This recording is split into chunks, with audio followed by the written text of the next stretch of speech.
been confirmed. There was a ballot that was rejected first. Live mula sa GMA Network Center, ito ang 24 Oras. Magandang gabi po, Luzon, Visayas at Mindanao.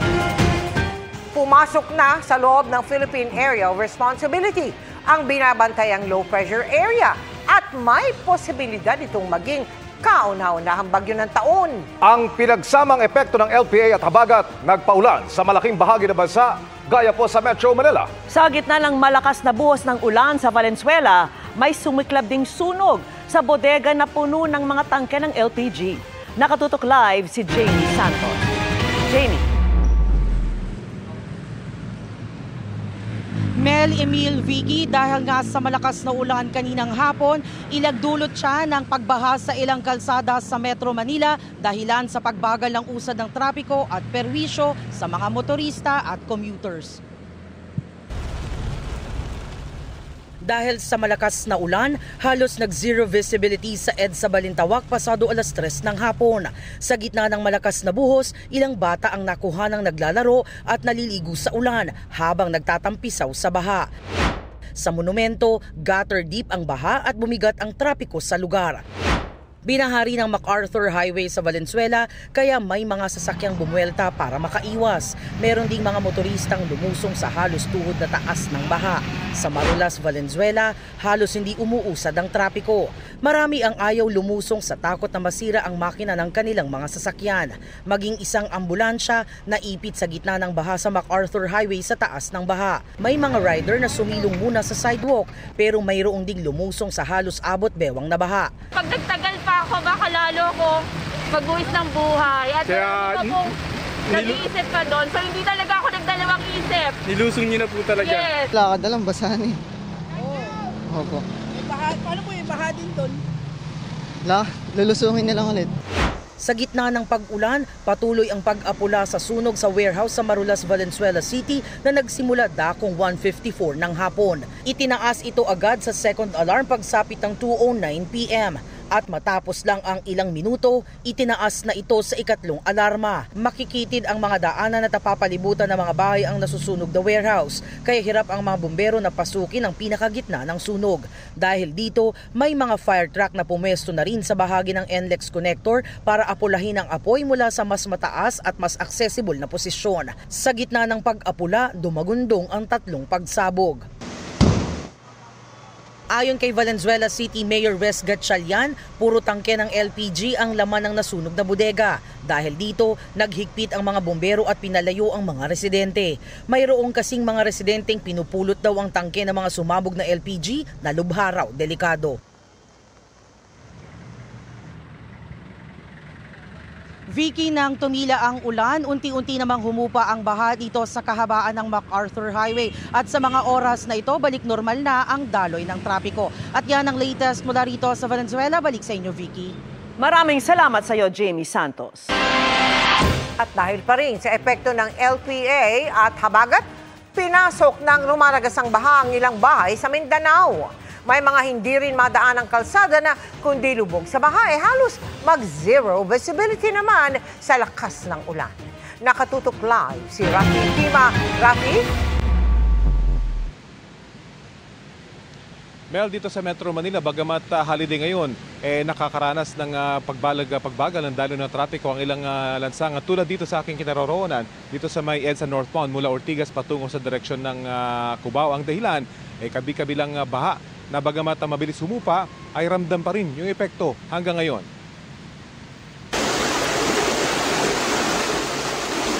Ganito katindi ang bahang rumagasa kagabi sa bayan ng Alyosan sa Cotabato. Ang malakas na agos ng tubig, tuluyang pinasok ang ilang bahay. Naabot na sa liog. Tanawa ko. Kaina pa na napusog pa gani Kanya-kanyang akyat at hakot ng mga gamit ang mga apektadong residente. Grabe. Tingnan mo yung tubig Pati simento, bakwis. Ayan dito sa labas ay wala na. Mataas na talaga. Bumuhos din ang malakas na ulan sa bayan ng Midsayap. Ayan. Mataas na talaga. Wala na. lubog na kami dito. Inabot na rin ng baha ang loob ng ilang bahay. Ito, Binahari ng ilang bahagi ng Coronadal City sa South Cotabato. Sa Barangay Kakob, halos lamunin na ng baha ang isang tulay. Matinding baha rin ang naranasan sa Lamitan City, Basilan kasunod ng tuloy-tuloy na pag-ulan doon.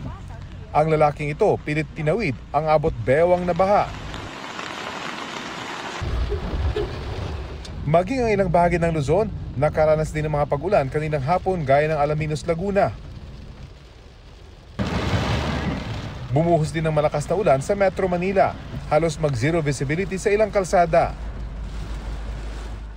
Sa kasagsagan ng malakas na ulan kanina, 2 motorsiklo ang nadulas sa bahagi ng Ortigas Flyover northbound. Paalala ng mga otoridad maging maingat sa pagmamaneho, lalo na kung masama ang panahon at madulas ang kalsada. Sa Antipolo, hindi madaanan ng light vehicles ang Manigman Road sa Barangay San Roque dahil sa baha. Ayon sa Pag-asa, ang mga pag-ulan sa iba't ibang panig ng bansa ay dulot ng low pressure area at hanging habagat. Nakikita natin yung mga clouds o po mga pag-ulan na yung cloud cluster niya ay defined. Not necessarily malakas pero widespread siya, so mas malawakan yung mga pag-ulan natin. Normal naman ang ganitong sitwasyon dahil tag-ulan na. Ang medyo kakaiba lang daw, late ang pagdating ng bagyo sa bansa ngayong taon. Hindi siya common pero di rin siya unusual kasi nangyari na siya before pero yung June ay relatively late as dun sa normal na mga taon natin. Kasi may mga taon din tayo na January pa lang ay nagkakaroon na tayo ng bagyo. Nag-issue ng yellow warning alert sa Metro Manila, Cavite, Bulacan, Pampanga, Batangas, Laguna, Quezon, Rizal, Zambales at Tarlac. Asahan daw ang pagbaha sa mga flood-prone areas sa mga lugar na ito. Epektibo yan hanggang 7:30 p.m.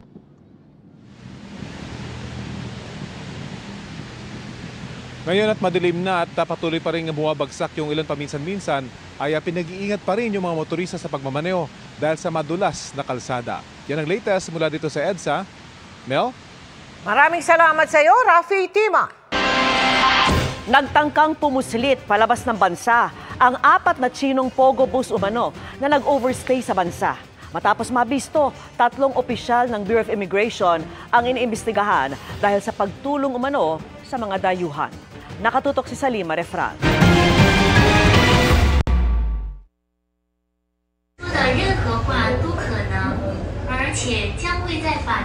Inaresto ng Bureau of Immigration ang 4 na Chinese na nagtangka umunong bumuslit palabas ng bansa sa NAIA Terminal 3 noong June 2. Sa incident report kay Immigration Commissioner Joel Viado, sinabing nakita sa CCTV ang isang immigration officer na nagtatak ng pasaporte ng isang pasahero. Pero hindi nito pinasok ang mga detalye sa computer system ng BI. Nang magsagawa ng redundancy checks at inspeksyon sa mga boarding gate, nakitang 3 pang pasahero ang walang departure entries sa sistema ng BI kahit natatakan na ang kanilang pasaporte. Irregular din na sa business class lane sila dumaan kahit hindi mga business class passengers. Dito na nabistong nasa alert list ng 4 dahil sa koneksyon sa Philippine Offshore Gaming Operations o POGO. They used to work in POGO companies. They were supposed to leave by the December 31 deadline at hindi po sila umalis nung period na yon. Supposedly, ito po ay hindi maaaring dumaan as regular passengers, paalis po ng bansa. And they are supposedly for deportation ng Bureau of Immigration. Paalis ang 4 papuntang China at Vietnam. Sa isang text message sa GMA Integrated News, sinabi ni Presidential Anti-Organized Crime Commission Executive Director Gilbert Cruz na Pogo bus ang 4 na naharang. Mga suspect daw sila sa China at may kinalaman sa pagpapatakbo ng mga kasino. 3 immigration officers naman ang inalis sa pwesto at iniimbestigahan dahil sa posibleng pakikipagsabwatan para makapuslit ang mga dayuhan. Meron pong 3 tayo na immigration officers na tinitingnan natin na maaring may suspicious activities din doon sa area. Nakita po ng ating team na sila po ay parang namimili kung saan pupunta, saan upo. Despite not being assigned doon sa mga upuan na yon, maaari para mag-facilitate. Maaari silang maharap sa parusang pagkasibak sa serbisyo at pagharap sa mga kasong kriminal. Aalamin daw ng BI kung may iba pang sangkot sa pagpapalusot ng mga dayuhan, lalo't may impormasyong 100,000 hanggang milyong piso ang gumagalaw na pera dito. The investigation po will be a full investigation sa buong operations ng ating mga personnel dyan po sa paliparan, at kung may mga kailangan pang baguhin, alisin at palitan, yan po ay gagawin din. Nakapiit na ang 4 na Pogo bosses sa Immigration Detention Facility sa Bicutan habang hinihintay ang kanilang deportation proceedings. Para sa GMA Integrated News, Sanima Rafran, nakatutok 24 oras.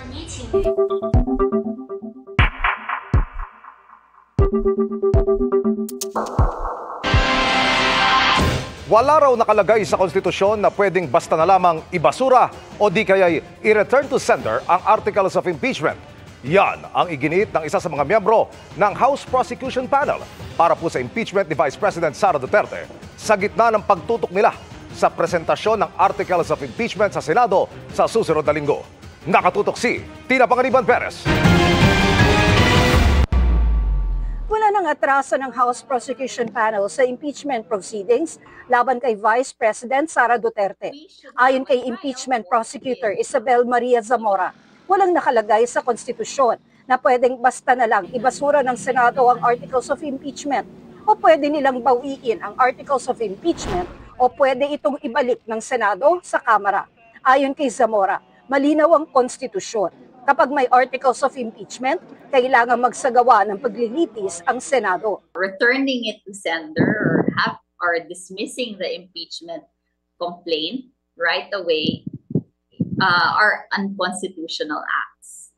Ang nasa batas po natin, unang-una sa Ligang Batas, pagka-transmit po natin ng article sa Senate, tuloy-tuloy na yon. So there's no option for the senators to dismiss it. There's also no option for the House to withdraw it. Ito rin ang sabi ni Assistant Majority Leader, Representative Zia Alonto Adjo. That's not possible kung i-withdraw yan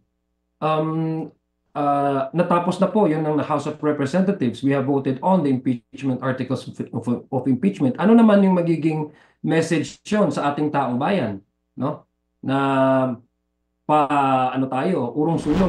Ayon kay impeachment prosecutor Representative Isabel Maria Zamora, nakatutok ang House Prosecution Panel sa paghahanda para sa gagawing presentasyon ng Articles of Impeachment sa Senado sa June 11. Katunayan, lahat daw silang 11 prosecutors ay inaasahang dadalo. Sabi ni Zamora, nakapag-practice na raw si impeachment prosecutor at Batangas 2nd District Representative Jervy Luistro ng pagbabasa ng Articles of Impeachment kasama ang private prosecutors.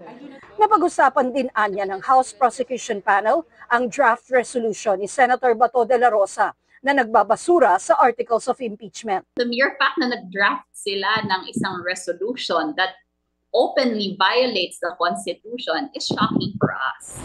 Hininga namin ng reaksyon ukol dito si Senador de la Rosa, pero hindi pa siya tumutugon. May ikinakasa ng prayer vigil ang ilang grupo para ipagdasal ang Senado na ituloy ang impeachment trial ni Vice President Duterte. Para sa GMA Integrated News, Tina Panganiban Perez, nakatutok 24 oras. Nagpalitan ng radio challenge ang Pilipinas at China sa gitna ng isinagawang maritime patrol ng BRP Andres Bonifacio. Kasunod yan ng na-monitor na pagdaan ng warship at 2 militia vessel ng China sa Panata Island at paglapit nito sa barko ng Pilipinas. Nakatutok si Chino Gaston. Sa pangatlong araw ng Embedded Maritime Patrol ng AFP sa Kalayaan Island Group, nagpakita ang isang Jiangkai-class frigate ng China na may bow number 525 kasamang 2 Chinese maritime fishing vessel mag-aalas 8 kaninang umaga.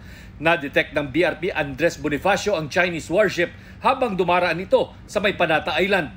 Lumapit ang Chinese warship at agad itong ni-radio challenge ng BRP Andres Bonifacio. Chinese warship 525, this is Philippine Government Vessel 17. You are within the Philippine Territorial Sea.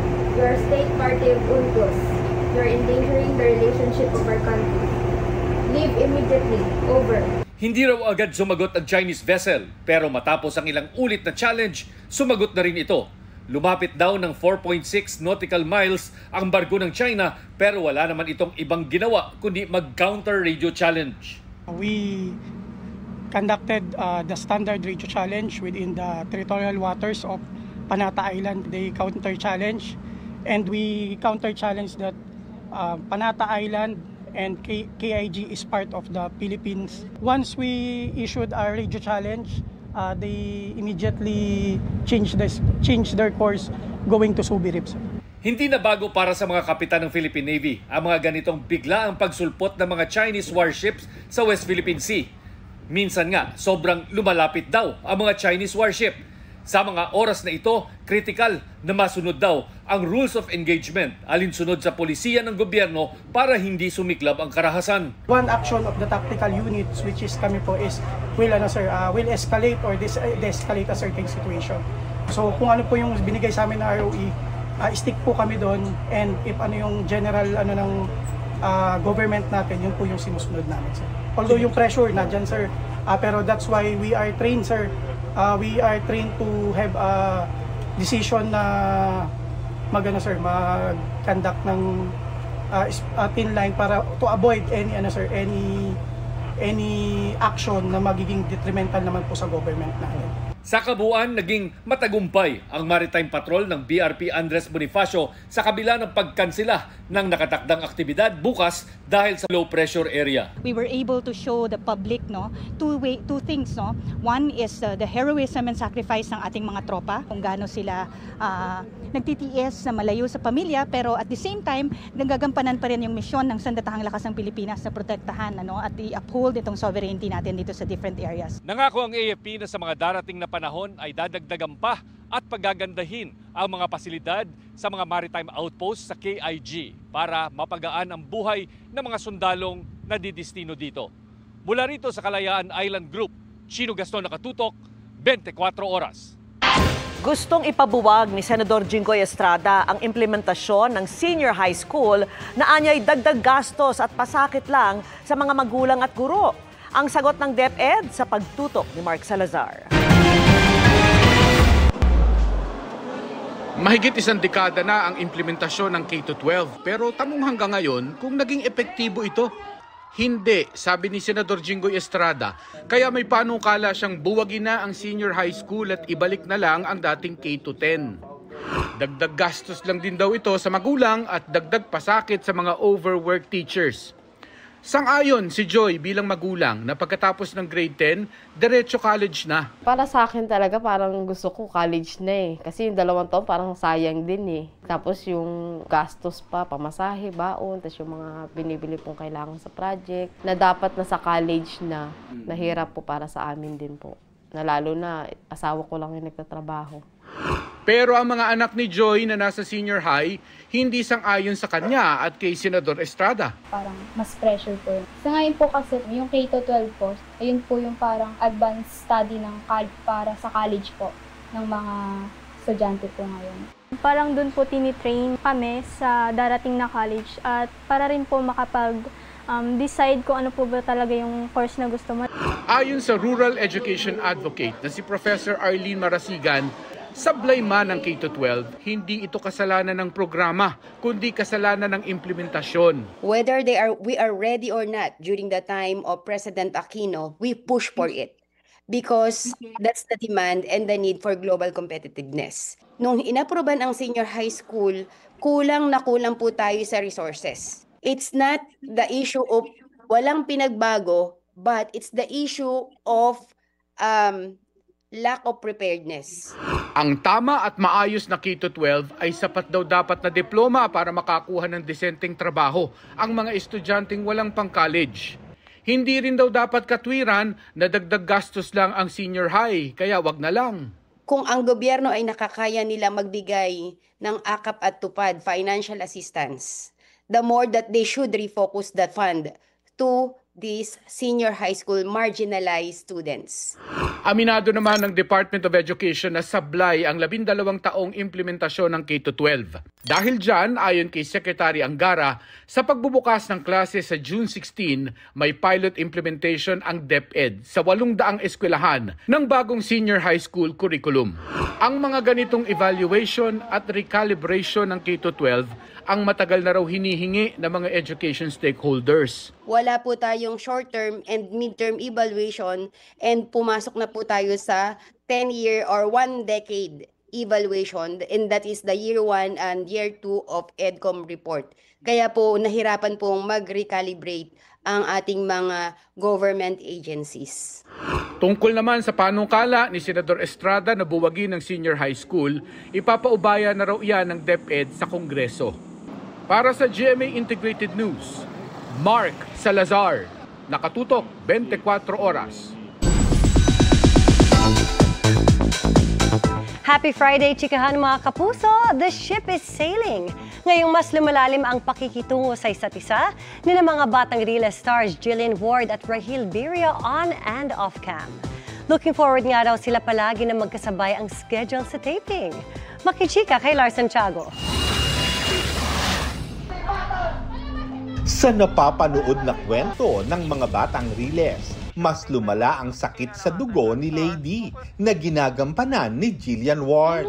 Kaya naman si Sig, played by Rahil Birria, sobrang nag-aalala. Yun nga pong abangan nila kung ano pong gagawin ni Lady, kung ipaglalaban niya ba yung buhay niya para kay Jello na kapatid niya at kay Sig, or talagang mag-give up na po ba si Lady? Off-cam, malaki at maganda raw ang naging pagbabago sa relasyon ni Jillian at Rahil. Hindi lang bilang magkatrabaho, kundi maging sa personal na pakikitungo sa isa't isa. Mas naintindihan ko po ngayon si Rahil. Siguro mas may trust na rin ako sa kanya ngayon. Kahit hindi siya naniniwala, mas may trust ako sa kanya ngayon. And parang mas open na rin po ako sa kanya compared nung abot kamay days namin. Nagpapasalamat ako nandito siya dahil marami rin akong naisabi na hindi ko maisabi rin before. At yun, mas naintindihan niya daw ako, di ko alam. Kung totoo ba na may tiwala na siya sa akin. Meron nga! Ano ba ang hindi masabi ni Rahil noon kay Jill pero nasabi na niya ngayon? Ang nasabi ko sa kanya is...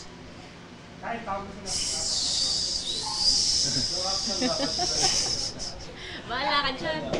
Basta may nasabi ako na naisabi ko na din ngayon na hindi ko nasabi dati. Kung i-describe mo daw sa isang kanta, anong kanta daw? Naiilang? Kilig ang hatid ni Jillian at Rahil sa marami nilang fans sa pagtatambal nila sa mga batang Riles. Kaya naman lalong dumadami ang nagsiship sa kanilang dalawa. Nagpapasalamat po ako sa mga fans na nagsiship sa amin. Kasi nakakatuwa po, lagi po akong kinikilig pag nakikita ko yung mga edits namin. Mag-isa, nanonood ako, kinikilig ako. Ako din po, napapascroll din ako, nakikita ko yung mga edits nila.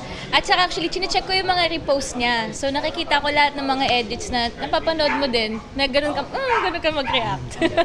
Natutuwa rin daw ang dalawa kapag natatanggap nila ang schedule ng taping at alam nilang magkikita sila sa set. Ito walang halong biro kapag nakikita ko na may taping, mas nalulook forward ko kasi nandun si Jill kasi na-inspire ako lalo magtrabaho po na pag nakakita ko nakasama siya. Ako natutuwa po ako kasi, yun nga, nasabi ko na rin naman sa kanya to na kapag nagtitaping ako, wala, parang dahil nandyan siya, komportable ako. Kasi siya talaga yung pinaka-close ko po since abot kamay din. I mean, Niniwala ako. Wag na nga! Oo, tuloy mo. Ayaw ni! Tuloy mo, gusto ko. Lars Santiago, updated sa showbiz happening.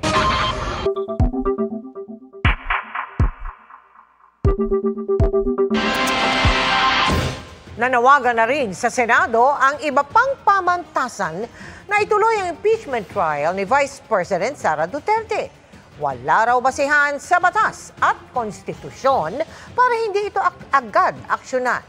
Nakatutok si Joseph Moro. Kasunod ng University of the Philippines College of Law, nanawagan na rin ang San Beda University Graduate School of Law sa Senado na ituloy ang impeachment trial laban kay Vice President Sara Duterte. Sa isang pahayag, sinabi nito na dapat daw sumunod ang Senado sa konstitusyon. Ilan sa mga nakapirma ay mga dating maestrado ng Korte Suprema tulad ni dating Supreme Court Associate Justices Adolfo Ascuna at Jose Vitug. Malinaw daw sa Article 11 ng konstitusyon na kapag may verified complaint na inihain ng 1/3 ng mga miyembro ng Kamara, dapat daw ay magkaroon agad ng paglilitis. Wala raw basehan sa batas at sa konstitusyon para hindi ito agad aksyonan.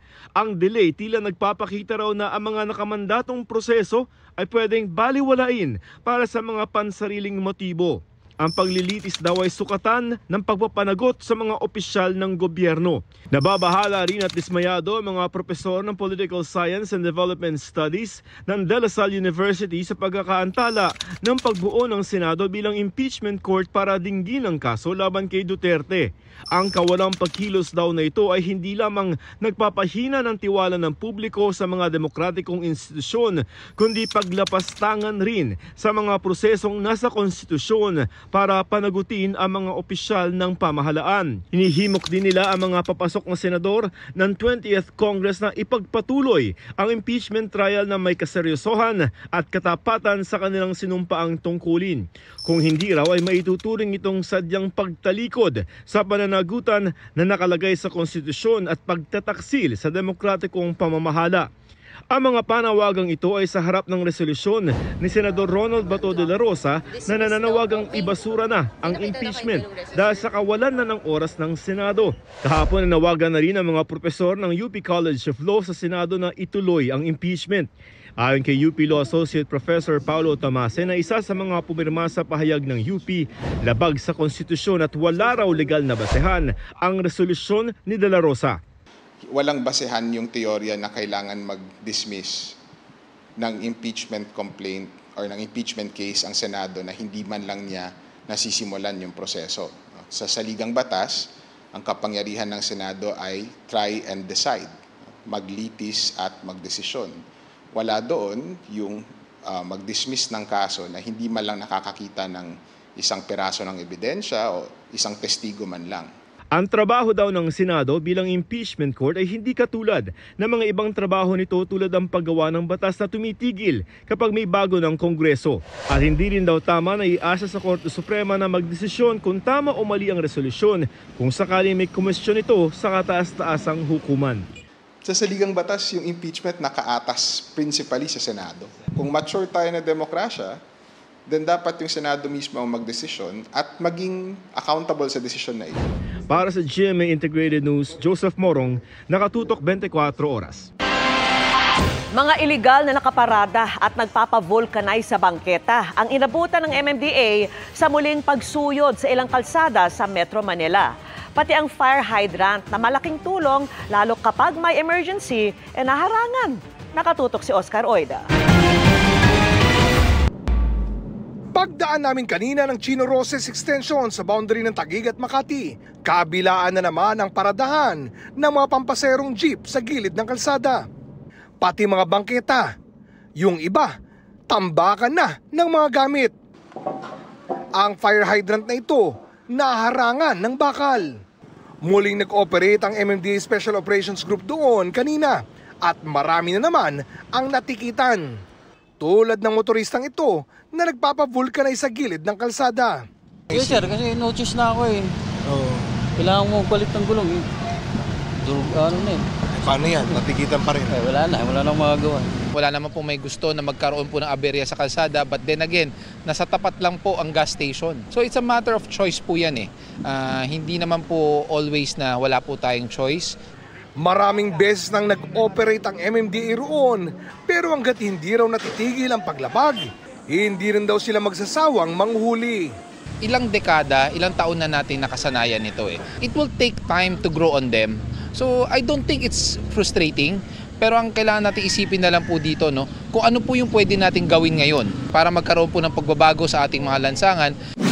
Pinasadahan din ng MMDA kanina ang Padre Faura at Masangkay sa lungsod ng Maynila. Nahuli rito ang mga sakyang alanganin ang parada.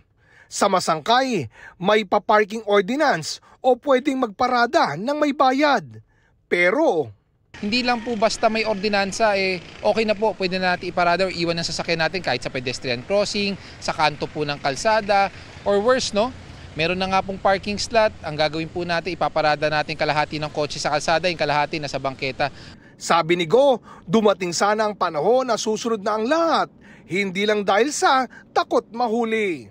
I hope na hindi lang po ito yung just the sense of natitikitan kayo, pero ito ay sana isipin nyo rin para rin po sa kaayusan at safety ng bawat mga motorista at mga naglalakad po sa ating mga kalsada.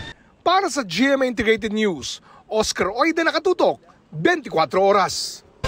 Walang kawala ang 3 Chino na sangkot umano sa pagkidnap at paghahasa sa isang Vietnamese national. Nasagip ang biktima na sa tingin ng pulisya ay posibleng pinagamit din ng iligal na droga. Nakatutok si Ian Cruz. Kunin nyo na!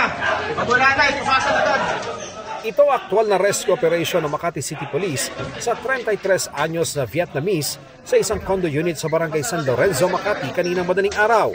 Umiiyak ang biktima nang makababa at makaalpas mula sa umunay kumidnap at gumahasa sa kanya na 3 Chinese.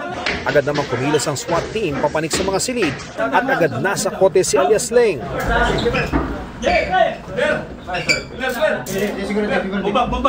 At dalawa niyang kasama.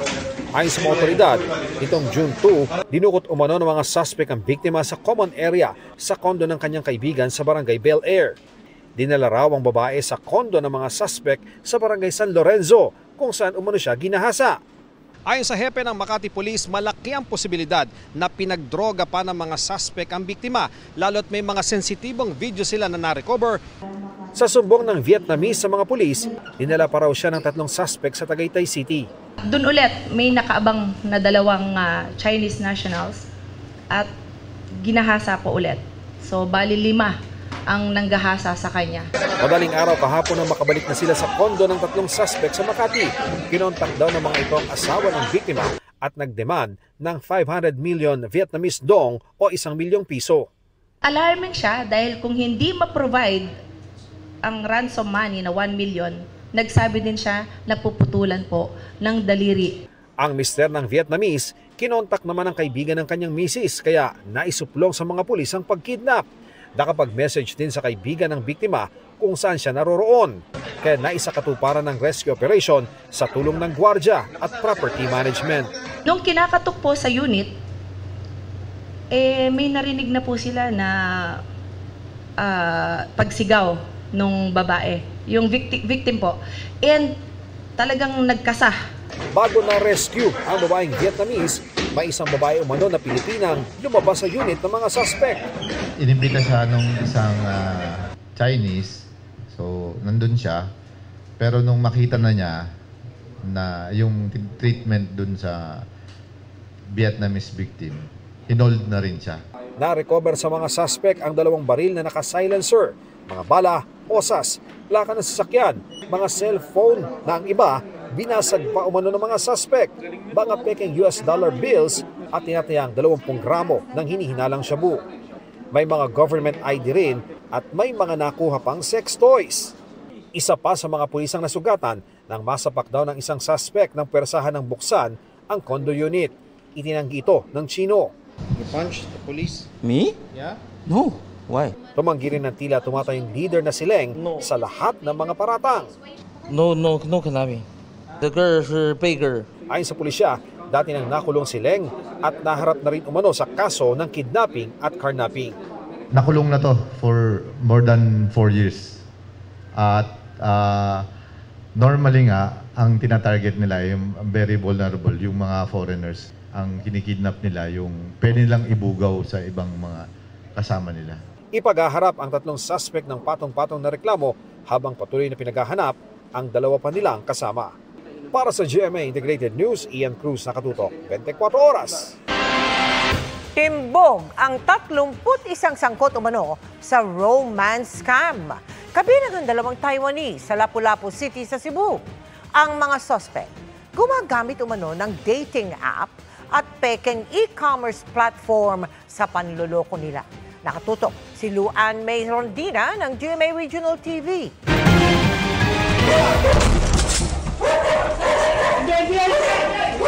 Pinasok ng mga operatiba ng NBI Central Visayas Regional Office ang bahay na ito sa subdivision sa Barangay Mactan sa Lapu-Lapu City, Cebu kahapon. Ayon sa pulisya, ang bahay nirentahan at ginamit bilang scam hub.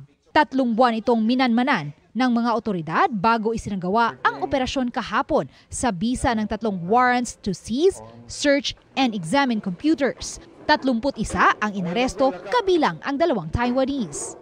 Nakuha roon ang mga computer na ayon sa NBI ay ginagamit sa romance scam. Gumamit sila ng dating app at fake e-commerce platform sa panloloko. We have evidence to show that these activities are illegal, are fake. That's why we are charging in with computer-related fraud. Batay sa investigasyon ng NBI, mag-iisang taon nang nag-ooperate ang grupo sa subdivision. Hindi nagbigay ng pahayag ang mga inarestong Taiwanese at ang mga Pinoy na nakadetain sa detention facility ng NBI Sevro. Nakipag-ugnayan na din ang NBI sa Bureau of Immigration para malaman kung may derogatory record ang mga Taiwanese. All the agencies of government are working closely together to stop these illegal activities. Para sa GMA Regional TV Balitang Bisdak at GMA Integrated News, Luan May Rondina, nakatutok 24 oras. Mga kapuso, magiging maulan ang weekend lalo't nananatili ang tsansa ng low pressure area na maging bagyo sa mga susunod na araw. Dagdag pa rin ang epekto ng habagat. Uli itong namata na pag-asa sa layong 340 kilometers east-northwest ng Virac, Catanduanes. Kumpara kahapon, bahagyang tumaas ang tsansa nitong maging bagyo sa mga susunod na araw. Kung lumakas at maging bagyo, yan ang magiging unang bagyo ngayong taon at tatawaging Bagyong Auring. Sa datos sa pag-asa, sa ngayon ay mababa pa ang tsansa nitong mag-landfall. Pero kahit hindi tumama sa lupa, palalakasin nito ang southwest monsoon o habagat. Ang epekto ng sama ng panahon at ng habagat, magpapaulan sa malaking bahagi ng bansa. Base sa datos ng Metro Weather, mataas ang tsansa ng ulan sa halos buong Southern Luzon, Visayas at Mindanao bukas. May malalakas na ulan lalo po sa hapon. Ang maulang panahon, magtutuloy-tuloy sa linggo kahit madaling araw pa lamang. Mas malawakan na ang pag-ulan at halos buong bansa na pagdating ng hapon. Maging alerto po sa banta ng baha o landslide sa Metro Manila. Maulan din ang weekend lalo na sa Sabado ng hapon hanggang sa halos buong araw ng linggo. Malabangungot ang kinahantungan ng bakasyon ng mga turista sa Indonesia nang tumaob ang sinasakyan nilang ferry. Ang makapigil hiningang pag-rescue, tinutukan ni Salima Refran. Sa takot at pangamba na uwi ang sanay masayang tour ng mga bakasyonistang ito sa Indonesia. Kanya-kanyang salba ng mga gamit. Lahat nagkukumahog para makalabas sa ferry boat na Datanes na lumulubog na noong mga sandaling yun. Ang ilan, pinasag na ang bintana. May mga tumalo na rin at lumangoy papunta sa rescue boats. Ramdam ang panik ng bawat turistang naiwan. Hanggang sa tuluyan na itong tumaob. Papuntang Lembongan sa Nurport mula sa Nusa Lembongan Island ang Datanes. Lula nito ang mahigit 70 turista at crew. Lahat sila nailigtas. Sumaklodo rin ang ilang locals gamit ang kanilang maliliit na bangka. Ayon sa mga otoridad, nagpadala din sila ng divers para tiyaking walang natrap sa tumaob na ferry boat. Nasa Nusa Lembongan na muli ang mga pasahero habang 2 turista ang dumiretso sa Sanur Port. Tuloy-tuloy rin umano ang kanilang operasyon para ma-recover ang ferry boat. Para sa GMA Integrated News, Salima Refran, nakatutok 24 oras. Mga kapuso, bumida ang mayamang kultura, obra at pagkaing Pinoy sa Philippine Pavilion sa Expo 2025 sa Japan. Layo nitong maipakilala pa ang Pilipinas sa buong mundo at mapalakas ang turismo. Live mula sa Osaka, nakatutok live si Katrina Son. Katrina. Emil, pinilahan ng mga bisita at in-enjoy ang Philippine Pavilion dito sa Expo 2025 sa Osaka, Japan. Hand-woven art pieces na may multimedia projection. na tila dadalhin ka sa iba't ibang rehiyon ng Pilipinas. Yan ang bubungad sa mga bumibisita dito sa Philippine Pavilion sa Expo 2025 sa Osaka, Japan. These are all made of abaca. So the artists weaved abaca to be the canvas for the art piece. And then we printed our art piece on it. And then, as you can see, there's strips here. They've been cut into strips and then reweaved together, inserting different materials that are endemic to the Philippines. Marami ang bumilib sa hand-woven art pieces dito, kabilang ang OPM icon na si Jose Marichan. We've been showing our Japanese friends the island where we were born in Iloilo. Today, this is the first pavilion that we came to. I wanted our Japanese guests to appreciate our pavilion. It's amazing. I was not aware that there are tissues from the various regions, and I think when it is about colors that are represented in the picture, I immediately found again the colors that I'm learning to visit in the country. It's not like Japanese style, so it's really new style for me, and I really love it. Nung nakita ko yung loob, so I'm really proud to be a Filipino. Kabilang sa mga bumisita sa pavilion ang pamilya ni Romer na mula sa Qatar. Binigyan siya ng pakilala bilang ika-300,000 na bisita. Very surprising, nakakataba ng puso na nagkaroon pa na ganito na pang 300,000. Dapat kung bibisita ka lang dito sa Expo, dito ka dapat unang pumunta, of course. Be proud of your country. Sumabay rin sa mga cultural dance performances sa mga bisita. May mga sumubok din ng Filipino traditional hilot. It was amazing, ang sarap. The hilot was very energetic, but paradoxically, I get out of this hilot more relaxed. Isa rin sa mga talagang pinipilahan dito sa Philippine Pavilion sa Expo 2025 ay itong hain. Dito nga sa hain ay isinuserve nila ang ilang mga Filipino food tulad na lamang ng halo-halo, adobo at okoy. I tried already and it's very nice. Adobo I like very much. This is my favorite, adobo chicken. Very, very good. Very, very delicious. You like it?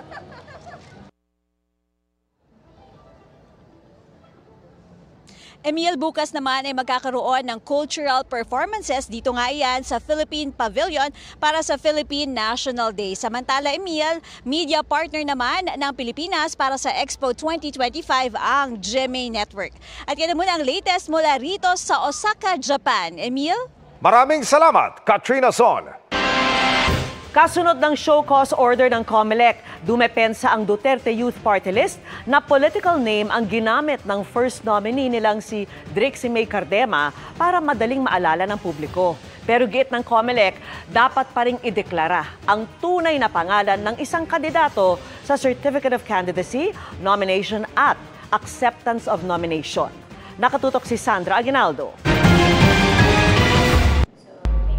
May paliwanag ang Duterte Youth Party List kaugnay sa paggamit ng ibang apelyido ng kanilang first nominee na si Representative Drixie May Suarez Cardema. Ito ay matapos magpalabas ng show cause order ang COMELEC upang hinga ng paliwanag si Suarez Cardema. Matatandaang may ilang kumukwestiyon sa social media kung bakit Cardema ang kanyang apelyido sa kanyang Certificate of Candidacy, Certificate of Nomination at Certificate of Acceptance of Nomination. Gayong hipag siya at hindi asawa ni Ronald Cardema, chairman ng Duterte Youth. Pero sa pahayag ng Duterte Youth, ang ginagamit ng kanilang kinatawan ay ang anilay political name nito. Anila hinihiling sa Senado at Kamara ng ilang mambabatas na gamitin ang kanilang political name para sa name recall o para maalala ng publiko.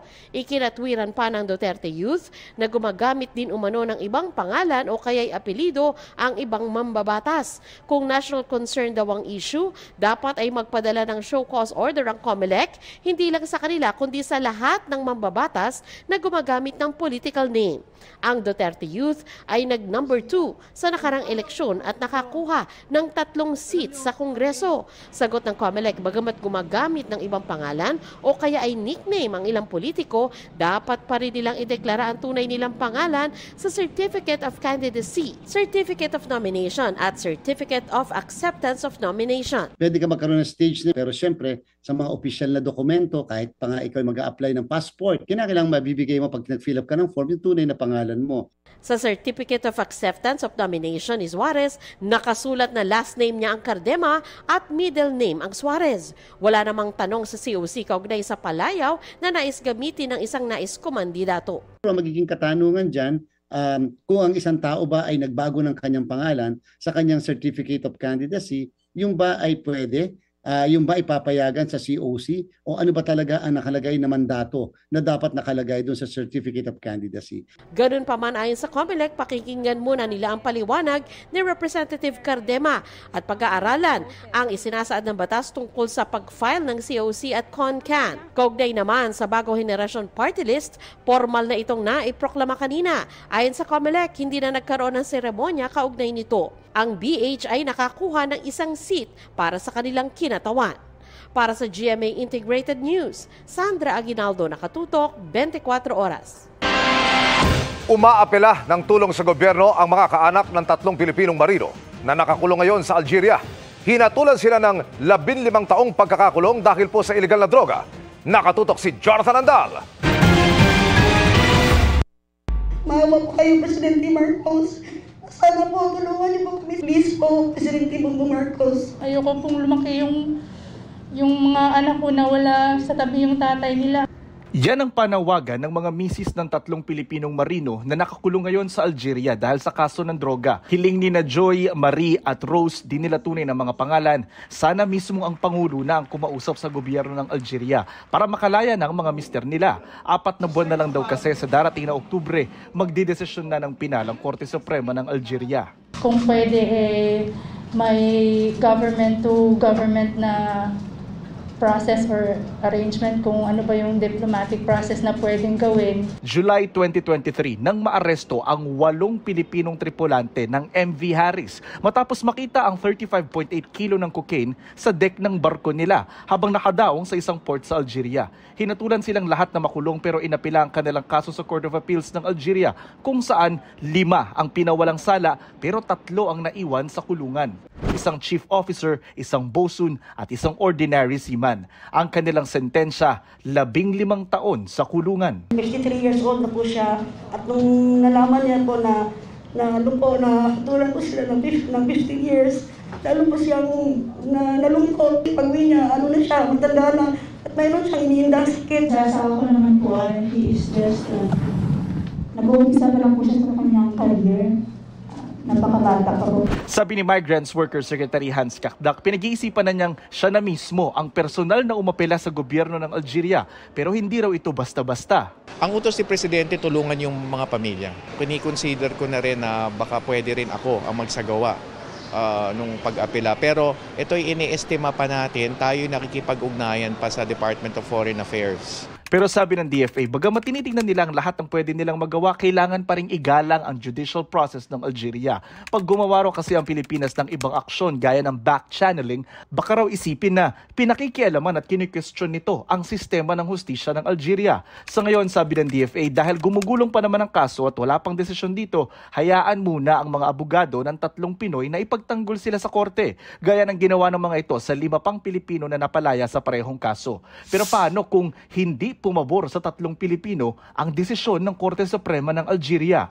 Kapatawaran could be an option but hindi ko muna pa ibibigay yung option na yon at this stage kasi hihingi tayong kulang payo sa DFA pending yung kaso na nasa Korte Suprema.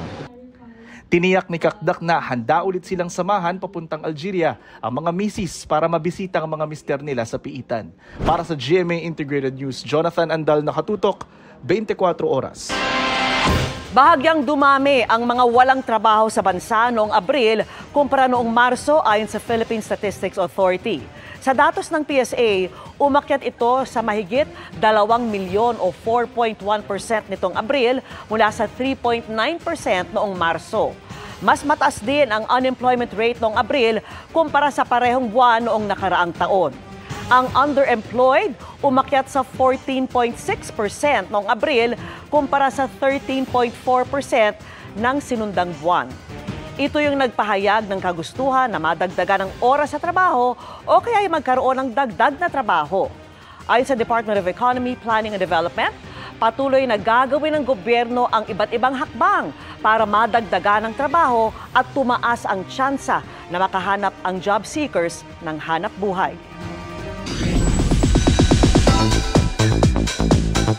Lolong just keeps getting more intense and action-packed, lalo ngayong nalalapit na ang grand finale.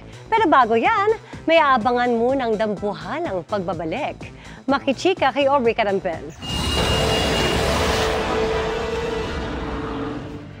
Mula Lolong Season 1 hanggang sa bagong yugto na Bayani ng Bayan. Dahil hindi pa rin tumitigil ang kasamaan.